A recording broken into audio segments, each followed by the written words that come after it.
Marvel DC comic series மூவிஸ்ன்னு சொல்லி ஏகப்பட்ட படங்கள் சீரீஸில் நீங்கள் இந்த மாதிரி விதவிதமான ஃபிக்ஷனல் சிட்டிஸை பார்த்துருக்கலாம். சில சிட்டிஸில் பார்க்கும்போது அங்கே போய் நம்ம தங்கணும்னு தோணும். ஆனால் சில சிட்டிஸை பார்க்கும்போது தான் தக்காளி இதை விட்டு நம்ம 10 அடி தள்ளி போய் நிற்கிறது தான் பெஸ்ட்டு அப்படிங்கிற ஒரு தாட் வரும். முக்கியமாக பேட்மேனோட காத்தம் சிட்டி.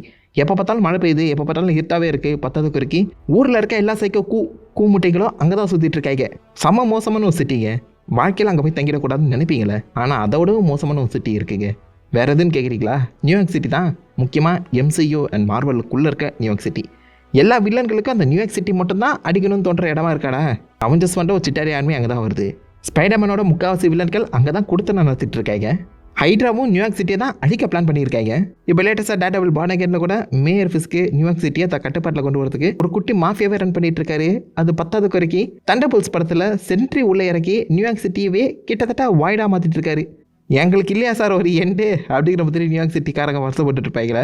என்னடா பண்ணிட்டு இருக்கீங்க? சிட்டார ஆர்மி வரும்போதே அங்கே ஓடி இருக்க வேணாமா? MCUவில் இருக்க முக்கால்வாசி வில்லன்கள் டார்கெட் பண்ணக்கூடிய ஒரே சிட்டி அதுதான். இதுக்கு காத்தம் சிட்டிலே தங்கிட்டு போயிடலாமேடா. நியூயார்க் சிட்டியை விடவும் மோசமான சிட்டி ஏதாவது இருக்காப்பா ஃபிக்ஷனில் இருந்தால் உங்களுக்கு தெரிஞ்சா சொல்லிட்டு போங்க.